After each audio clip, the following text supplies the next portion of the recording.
ایمان صاحبہ ایک مسنگ پرسن کا کیس ہے اور آج تیسری چوتھی سماعت تھی لیکن آج بھی کوئی آرڈر نہیں ہو سکا۔ مسنگ پرسن کے حوالے سے جو ایک اگر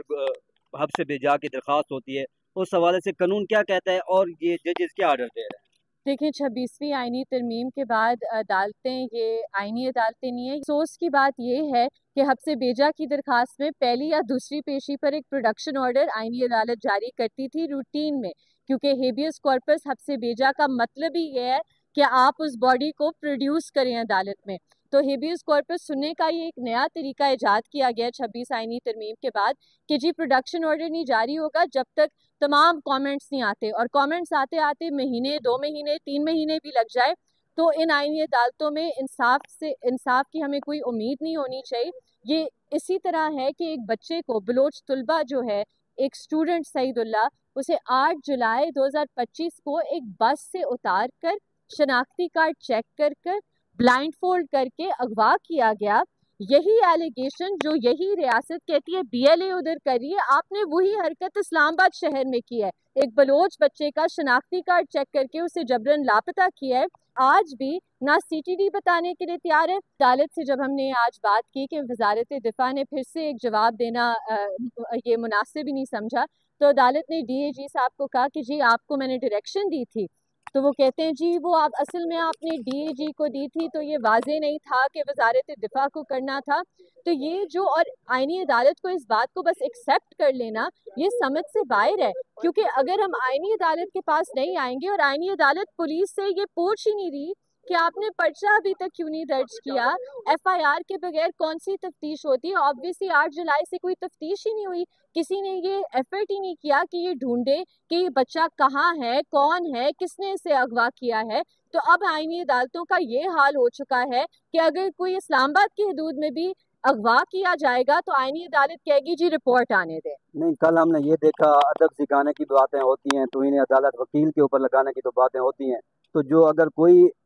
باقی ادارے وغیرہ کریں ان کے اوپر کوئی توہین عدالت یا ادب ان کو نہیں سکھایا جا سکتا؟ دیکھیں آئین کو جس طرح اس کی دھجیاں اڑائی جا رہی ہیں، جس طرح توہین آئین کیا جا رہا ہے اور جس طرح آئینی عدالتیں اس توہین آئین کو فیسیلیٹیٹ کری ہیں، یہ ان پریسیڈنٹڈ ہے پاکستان کی تاریخ میں۔ اور اس سے پہلے کہ کوئی وکلا سے بدتمیزی کرے یا وکلا کو ادب سکھانے کی کوشش کرے، انہیں شاید جو ان کا حلف ہے وہ پڑھنا چاہیے اور اپنی ذمہ داریاں خود پہلے سمجھنی چاہیے۔ اس کیس سے کیا ایک پیغام جا رہا ہے بلوچستان کی طرف سے؟ کل بھی آپ ایک کیس جو بلوچستان کے حوالے سے تھا، مارنگ بلوچ صاحبہ کا، اس حوالے سے یہ ریمارکس ہے، آج سعید اللہ کا کیس ہے تو وہ بھی اس کے حوالے سے کوئی وہ نہیں آ رہی، اس سے پیغام کیا جا رہا ہے وہاں پہ؟ یہ پیغام جا رہا ہے کہ پاکستانی ریاست بشمول اس کے تمام ادارے، چاہے وہ عدالتیں ہو، پولیس ہو، ایجنسیاں ہو، وہ بلوچستان کے شہریوں کو پاکستانی شہری تصور نہیں کرتی۔ انفیکٹ پاکستانی شہری کیا، وہ تو انہیں انسان بھی نہیں تصور کرتی کہ ایک بچہ 8 جولائی سے لاپتہ ہے، یہاں کا اسٹوڈنٹ ہے۔ اور اس سے پہلے میں آپ کو ایک بات بتاؤں، ابھی جو پچھلے جبرن لاپتہ اسٹوڈنٹس ہیں، فیروز بلوچ جس کی پٹیشن ادھر ابھی بھی زیر سماعت ہے، لیکن جس میں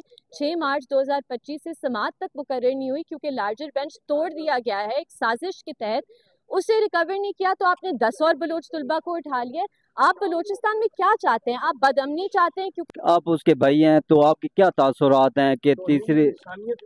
بالکل اتنا ٹائم ہو گیا آپ لوگ اسے مس کر رہے ہیں تو کوئی پتہ ابھی تک کیوں نہیں چل سکا؟ کیا ہے آپ کے کیا تاثرات ہیں اس کے حوالے سے؟ دیکھیں عدالتیں ہوتی ہیں انصاف کے لیے، ہم تو ایک عرصے سے دیکھ رہے ہیں وہاں پہ، لیکن ہم یہاں پہ یہ امید نہیں رکھتے تھے۔ انصاف لینے کے لیے اسلام آباد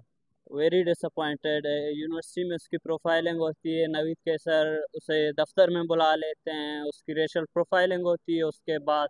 8 جولائی سے ابھی تک اس کا کوئی پتہ نہیں ہے۔ وہ کتنے عرصے سے اسلام آباد میں موجود تھے آپ کے بھائی؟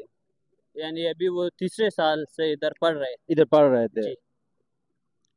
ریڈی بان ہے، ان کی پٹیشنز لگی ہوئی تھی اسلام آباد ہائی کورٹ میں۔ سب سے پہلے میں یہ بات کرنا چاہوں گی کہ یہ جو معاملہ ہے ریڈی بانوں کا، یہ 2024 سے آنریبل جسٹس سردار اعجاز اسحاق خان کی عدالت میں چل رہا ہے، جہاں یہ حتمی مرحلے تک پہنچ گیا تھا، اور جہاں جو ڈائریکٹر ڈی ایم اے ہیں ڈاکٹر انم فاطمہ، ان کے خلاف ایک توہین عدالت کا کیس چل رہا تھا، جہاں انہوں نے یہ دھمکی دی تھی ان ریڈی بانوں کو کہ میں یہ کیس ٹرانسفر کروا دوں گی۔ آج یہ کیس ٹرانسفر ہو چکا ہے جسٹس انعام امین منہاس صاحب کی عدالت میں۔ ہم نے ان سے درخواست کی کہ کیونکہ یہ حتمی فیصلے کی طرف جا رہا تھا، تو کائنڈلی اگر یہ کیس انہی جج صاحب کے سامنے لگایا جائے، کیونکہ یہ پراپر ہوتا ہے، یہ عدالت اور قانون کے تقاضے ہیں کہ انصاف نہ صرف ہونا چاہیے لیکن بظاہر نظر آنا چاہیے کہ انصاف ہو رہا ہے،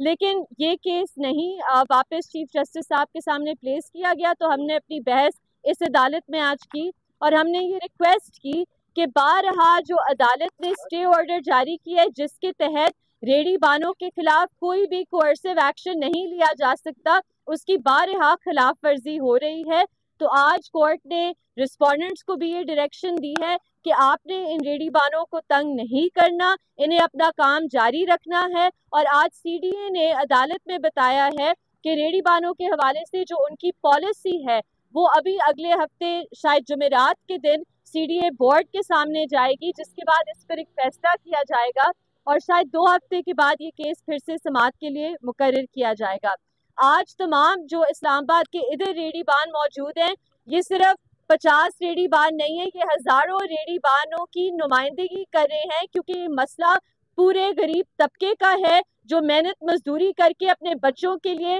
2 یا 3 وقت کی روٹی کماتا ہے۔ ہر شہری سے میری اپیل ہے کہ ایک پبلک انٹرسٹ لیٹیگیشن ہے، ریڑھی بانوں کا ساتھ دیا جائے، وہ اس معاشرے کا حصہ ہیں، انہیں بھی انسان تصور کیا جائے اور ان کا جو رائٹ ٹو لائیولیہڈ ہے اسے سیف گارڈ کیا جائے۔ ایمان صاحبہ یہ بتائیے گا کہ جو بھی کیس کنکلوژن کی طرف پہنچ چکا ہوتا ہے، قریب ہوتا ہے، لیکن اس کو ٹرانسفر کر دیا جاتا ہے، تو ججز کے پاس جن کا کیس ٹرانسفر کیا جاتا ہے ان کے پاس کوئی ایسا اختیار ہے کہ وہ اس کے اوپر کوئی نوٹس وغیرہ جاری کر سکیں؟ دیکھیں میں ایک بات بالکل واضح کر دوں کہ چیف جسٹس صاحب کے پاس کوئی اختیار نہیں کہ ایک بینچ سے ایک کیس اٹھا کر دوسرے بینچ میں بھیج دیں جس میں فیصلہ ہونے والا ہے، لیکن افسوس سے 26ویں آئینی ترمیم کے بعد چیف جسٹس صاحب اپنے آپ کو چیف جسٹس ہائی کورٹ کے نہیں سمجھتے، وہ اپنے آپ کو چیف مارشل لا ایڈمنسٹریٹر سمجھتے ہیں، اور انہوں نے جس طریقے سے یہ کیس ٹرانسفر کرایا ہے بہت افسوس کی بات ہے۔ لیکن جو بات میں نے آج عدالت میں بھی کی وہ میں ادھر بھی کروں گی،